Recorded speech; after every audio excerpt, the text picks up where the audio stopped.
Hi beautiful people, welcome back to my YouTube channel. If you're stopping for the first time, you're welcome. My name is Shalona, and on this channel we create content on faith, on health, on beauty, as well as nursing. So if these are the kind of content you're looking for, please do not forget to subscribe, like, as well as join the family. In today's video, we're going to be discussing a topic that is very dear to my heart. Okay, we're going to be talking on menstrual pain or cramps. I say that this topic is very important and dear to my heart because just sincerely, at a point in my life, I experienced menstrual pains or menstrual cramps, and trust me, it was not funny. All right, and I do know people who experience it till now, women who are going through it, young girls who are going through it. So I decided that we should talk about it. So this video is for those who are experiencing menstrual cramp, as well as those who have families and loved ones who experience menstrual cramp.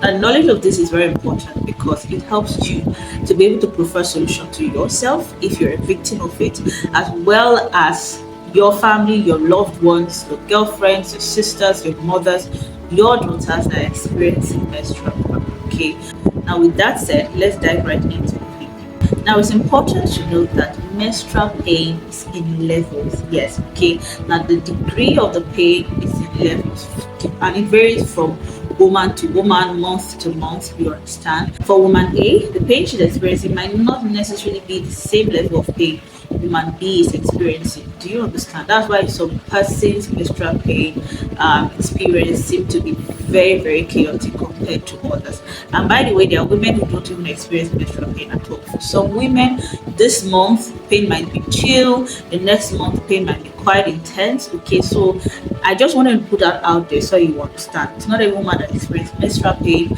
Pain comes in degrees, it varies from woman to woman, and it varies from month to this month. Now, having said that, what is menstrual pain? Menstrual pain or dysmenorrhea are throbbing pain felt at the lower abdomen.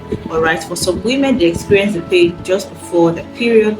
For some women they experience the pain from the very first day of the period to the last day. For some they experience it from the very first day to the third day of their period. Now, the symptom of menstrual pain is the throbbing pain felt at the lower abdomen, and it could vary from being mild to severe pain. Sometimes this pain radiates to other parts of your body. It could radiate to the lower back, it could radiate to your thighs, and sometimes your lower limbs as well. Now, what are the causes of menstrual pain? For us to be able to understand the causes of menstrual pain, we have to know how the menstrual cycle works. The menstrual cycle is divided into phases, which are the menstrual phase, the follicular phase, the ovulatory phase, as well as the luteal phase. Now, the one that is of importance to us in this video is the menstrual phase. And the menstrual phase begins on the very first day of the period. Now, what happens in this menstrual phase is that prior to it, the body has prepared itself for pregnancy, for conception, and this takes place every single month. The body prepares itself for pregnancy to occur. All right, and how it prepares itself is that there's increased supply of blood to the womb, which is the uterus. Okay, now once conception or pregnancy does not take place, that lining, that increased blood supply has to be reduced. Now, what happens in menstruation or the menstrual phase of the menstrual cycle is that the topmost lining of the womb or the uterus that has been supplied with blood earlier on now begins to expelled out. So that topmost lining, which constitutes of blood, mucus, dead cells, and tissues, is all being shed out. Now, for this shedding to take place, there's a hormone that controls this act. That hormone is called prostaglandins. Okay, now the prostaglandin hormone, it plays a major role in inflammation as well as pain. So for every person, whether or not you are pregnant, whether or not you're experiencing menstrual pain, you have the hormone prostaglandin in you. All right, and that hormone plays a major role, like I said, in pain as well as inflammation. So that is why for people who experience more severe menstrual pain, it's as a result of increased level of prostaglandin hormone in their body. Having explained that, what are the causes of menstrual pain or menstrual cramps? Number one is endometriosis. Now, endometriosis is a condition whereby the lining of the uterus that would normally go in the uterus now locates itself or implants itself or is now being found outside the uterus. Sometimes you find it in other pelvic tissues. Sometimes you find it in the fallopian tube, sometimes in the ovaries, which is not supposed to be so. Now, that's why individuals who have endometriosis, that are diagnosed with endometriosis, they tend to have more painful menstrual cramps than someone else who does not have this condition. Okay, another cause of menstrual cramp could be uterine fibroid. Now, fibroid are non-cancerous growths. Okay, now in a woman, it could mostly be located in the reproductive organ or reproductive regions of the woman. Now, for uterine fibroid, it is located in the uterus specifically, that's specifically in the womb. And as a result of this abnormal growths found in the womb, it will lead to pain for the woman. The next cause of menstrual cramp is pelvic inflammatory disease, PID. Now, PID are diseases that affect the pelvic region, specifically the reproductive organs of the woman. Now, these diseases are usually transmitted by sexually transmitted bacteria.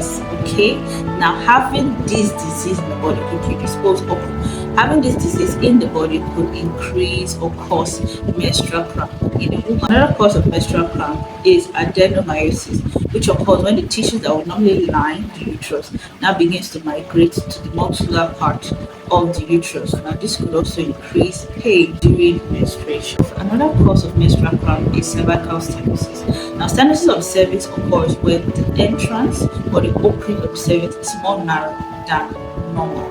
Now, this could prevent or reduce blood from coming out, of the body during menstruation. In turn, it could cause increase in pressure in the uterus, and so the woman will feel more pain than someone who doesn't have stenosis of the cervix. Having said that, what are the risk factors for menstrual cramp? Menstrual cramps could occur in women or young ladies who experience puberty at an early age. So menarche, which is the onset of the very first period. If it begins early, puberty begins early, there's most likely that you're going to experience menstrual cramps. Okay, now if you start experiencing puberty from the age of 10 to 11, which is quite early, then you are predisposed to experiencing menstrual cramp. Another risk factor is having history of menstrual cramp in your family. So if there's history of menstrual cramp in your family, maybe an auntie, your mom, your sister, you're most likely going to experience menstrual cramp. Okay. Another risk factor is if you have not given birth. For most women who experience menstrual cramp prior to giving birth, the moment they give birth, it becomes a thing of the past. So if you not have babies or any child at all, it's most likely that you're going to be experiencing menstrual cramp up until after delivery of your first child. Also, if you're someone who suffers from heavy menstrual flow or heavy bleeding, which is menorrhagia, you're most likely going to experience pain associated with it. I'm sorry. Those who also have regular period, like you see a period today, this month, next month you don't see it, the third month you see it. Or if you see a period this month, 26 days circle, next month 31 days circle, whatever the case may be, you're most likely going to experience menstrual pain. If you're younger than 30 years old, you're most likely going to experience menstrual pain. Menstrual pain is no respecter of persons. Now, someone might ask, what are the complications of menstrual pain? The truth is, you might not. You're most likely not going to experience any complication of menstrual pain. The only thing is it's going to interfere with your life, your school, your work, your business, your family, whatever it is you're doing. Menstrual pain going to interfere. It's going to interfere with it. Okay, you are most likely not going to be yourself as at the time you are going through the pain. You are in another realms entirely, depending on the severity of the pain. Right. For those persons who have conditions that predispose them to having menstrual pain, or that is cause of their menstrual pain. For example, individuals with endometriosis, they are most likely going to have complications. Now, one complication of that is infertility. Now, this is not as a result of the menstrual pain, but it's as a result of the condition that the person has that is causing the menstrual pain. I just want you to understand that, okay? Pelvic inflammatory disease, which is PID, could predispose a woman to having ectopic pregnancy most often. Let's talk about the test and diagnosis of menstrual cramp. Now, the reason why I explained the causes of menstrual cramps is because the moment you're able to identify what causes your menstrual pain or your menstrual cramp, it's easy for you to manage it, okay, and handle it. Because the cause, if not handled, you cannot get rid of the symptoms, which is the menstrual cramp. So for individuals who have pelvic inflammatory diseases, the moment they're able to manage that condition, it's easier for them to be free from menstrual cramp. Okay, and these conditions like endometriosis and all can only be diagnosed through ultrasound, CT scan, which is computed tomography scan, the magnetic resonance imaging scan, which is MRI. It can help you to identify the cause, because by the time you carry out all this scan, the scan can be able to pick, oh, there's a fibroid here, and then you can tell, oh, because of this fibroid, I'm experiencing menstrual cramp. And the moment the fibroid is being taken out, you are most likely going to be free from menstrual pain or menstrual cramps. Do you understand? Now, what are the treatments for menstrual cramps? Menstrual cramps are actually very treatable. Okay, I remember growing up, there were so many treatments I had for menstrual cramp. Get hot water, put it in a flask, place it on your tummy, the pain will stop. Take salt and water, the pain will stop. I don't know how many stories people heard, but for me, I tried all that. Then it was like giving paracetamol to someone who's experiencing labor pain. It will not do anything. That's the truth. So I don't know if there are people who it worked for, but I know that for myself particularly, all that did not work. I mean, the kind of pain I was feeling was something else. So I don't understand how placing hot water on your tummy will relieve the pain. It never worked. I don't know if it worked for you. So I'm going to talk about the treatments, okay, for menstrual cramp, because menstrual cramps actually do have treatments, okay. Now, number one treatment for menstrual cramp is pain relievers. Yes, pain relievers works. I'm telling you, tested and trusted. Pain relievers work, okay, and thank God they are over-the-counter drugs which you can get without the doctor's prescription. So you could just go to any pharmacy of your choice and obtain these drugs. Non-steroidal anti-inflammatory drugs are very, very good, like ibuprofen. It actually works. If you have not tried, go and try it. Ibuprofen works, okay, for your pain. But these are non-steroidal anti-inflammatory drugs are usually only for patients who do not have ulcer. Okay, so for patients who have ulcer, you can take acetaminophen, which are paracetamols, which is very, very common and affordable, right? It's very affordable to buy, both the NSAID and acetaminophen. They're very, very affordable. You don't need doctor's prescription. My dears, take it and tell me thank you later. Now, my advice for you would be to take the drug prior to the onset of the pain. All right. Now, if you know that you are going to see your period today is going to be the first day, what you do is an hour or 30 minutes before the bleeding pause, you take the drug. Now, the essence of doing this is it prevents you from first and foremost experiencing the pain before the drug begins to react in the body or have its effect in the body. Because by the time it starts, especially if you are that kind of person that experiences severe pain, you'll be in the spirit and it's going to look like it's taking the drug 4 to 6 hours to act. Meanwhile, the drug is already acting. If you're that kind of person who experiences menstrual pain, you can take the drug for the first 2 days or the first 3 days, depending on how many days duration you do experience your menstrual pain. And trust me, you won't feel any pain. But bear in mind, everything that has an advantage has a disadvantage, okay? Taking of drugs, especially if you're having a menstrual pain every month, you cannot be taking drugs every month. Every month you're popping pills.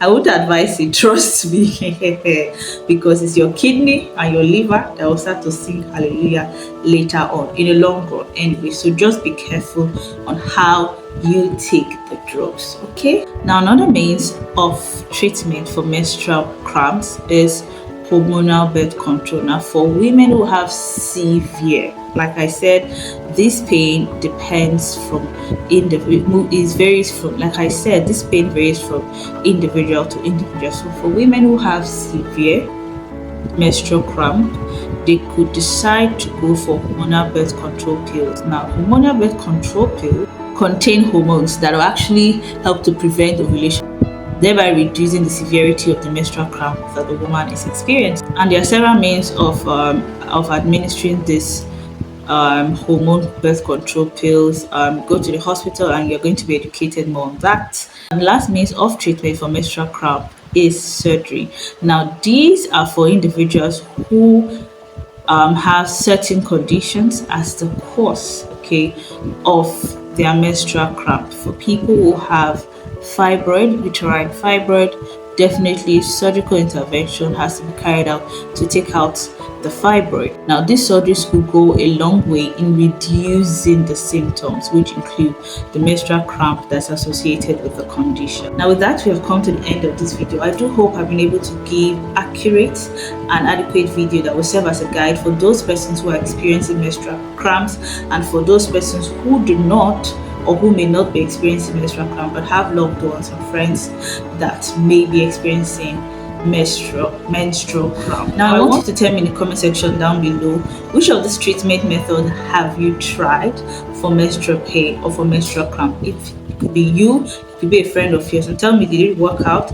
And also let me know what method that I may not have included in this video that you think people should try and it could actually work as well. If you are that kind of person who have tried the taking salt and water technique, putting hot water in a flask or plate or bowl or cup and placing on your abdomen and all those techniques, drinking hot water, yes, drinking hot water so it will dissolve the blood. If you're that kind of person that have tried all those techniques, did it work for you? Please let me know in the comment section down below, okay?